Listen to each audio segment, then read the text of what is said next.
I wake up from a nightmare about dragons and walk into the reality of my Indian family.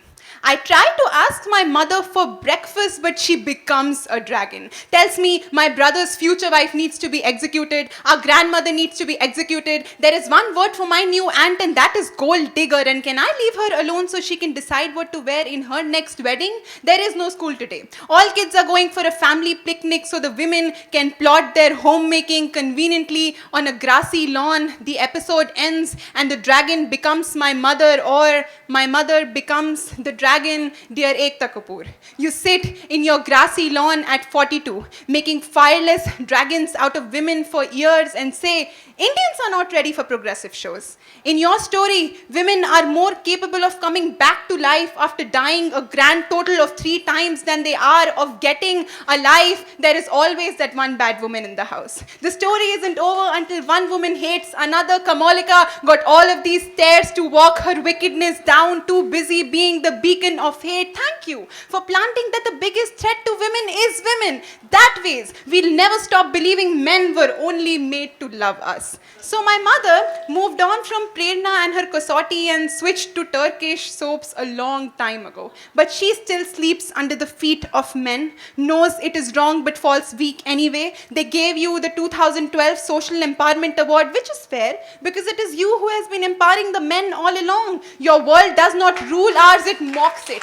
Cameras creep into household kitchens and bedrooms but do not show the reality. All the women I know do not sit at the table until the men are done, cannot contain their sweat through a concealer, but your women are showpieces that do not know the truth. They reinforce the lie by showing it on a screen, inspire more young girls that an ultimate abusive prince is the ultimate Indian dream. So thanks to you, I was a pageant dreamer once too.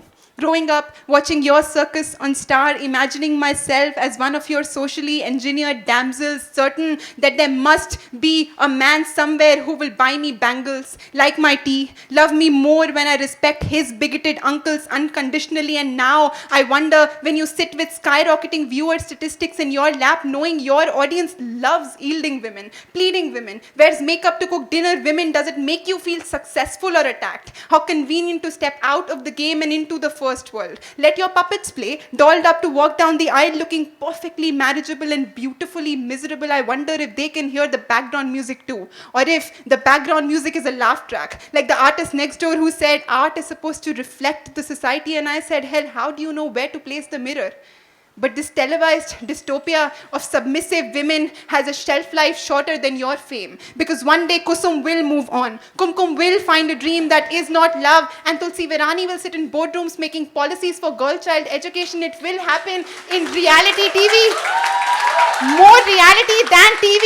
क्योंकि सास भी कभी socially independent थी. क्योंकि बहू भी कभी education minister थी. क्योंकि gender role से कहानी घर घर की बड़े अच्छे लगते हैं. Men who are not entitled to think we owe them love बड़े अच्छे लगते हैं. स्लो मोशन में सेक्सिज्म को बैश करने वाले नैरेटिव्स, कैसा ये प्यार है जो अब्यूजर से किया, कैसा ये प्यार है जो हस्बैंड को प्लीज करने में ही कट गया. Dear rulers of Indian TV industry, you should know that societies will raise anyway, women will raise anyway, and every bedrock will stand on unwavering on 2 ends of the weighing scale one day. And when that happens, you will not just go out of business but out of fashion. The Cinderella house party goes off at midnight and there is no version of the fairy tale where she does not run away from the prince and back to her fucking carriage, because she is a queen nevertheless, blessed to live without him and on her own fucking iron throne there. I just wrote the script for your ending. We'll make it a sequel to Love and we'll call it something pink.